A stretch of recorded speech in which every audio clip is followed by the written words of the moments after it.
Have you ruled out a pardon for yourself or any other additional members of the family? For myself? Yes, sir. What would I pardon myself for? That's what I'm asking. No, I have no contemplation of pardoning myself for anything. I didn't do anything wrong.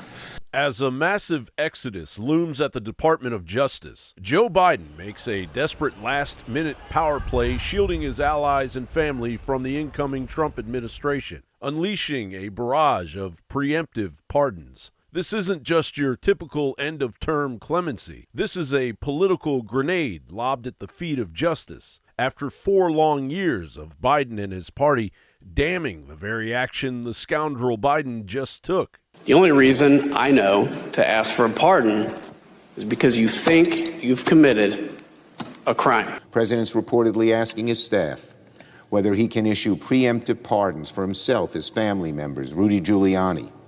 There's a simple answer: no. No, Mr. President, that would be a gross abuse of the presidential pardon authority.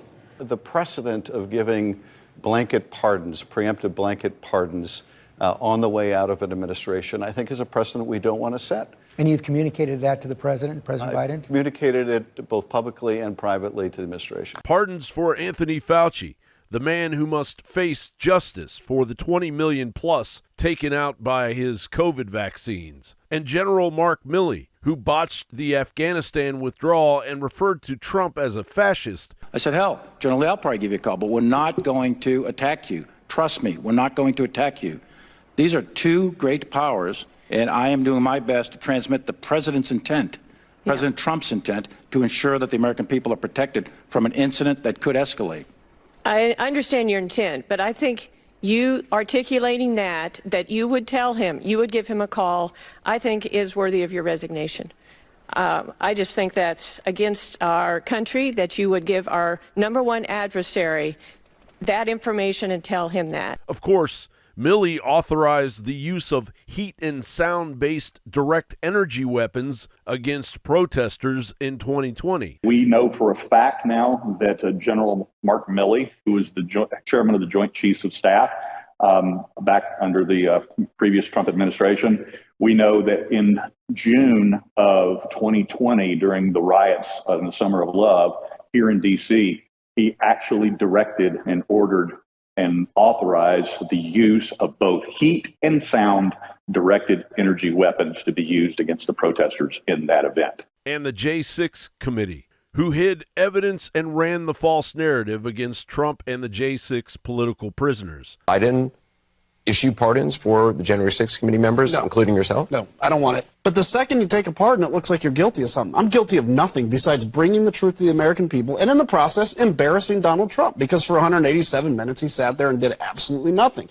and showed how weak and scared he truly was. So no, I don't want it. But it doesn't stop there. Biden extended this shield of immunity to his own family, his brothers, James and Francis, his sister, Valerie, and her husband, John, among others. This comes fresh after the pardon he granted to Hunter Biden. As I predicted many times, the Biden crime family has officially received their pardon. What's your understanding of what your son was doing for an extraordinary amount of money?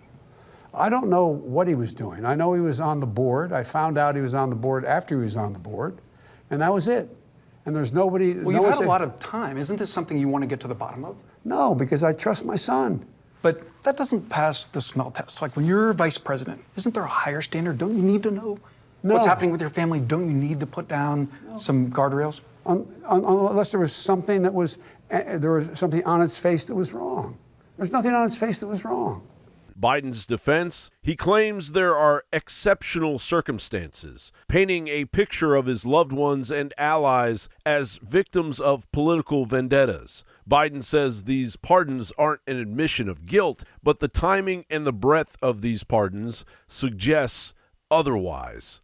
They were issued in the final hours of Biden's presidency. Now, with DOJ lawyers reportedly planning their exit, it's clear that the legal establishment is bracing for impact. The Department of Justice is about to undergo a seismic shift, and rest assured, pardon or no pardon, treason and crimes against humanity have nowhere to hide. John Bound reporting.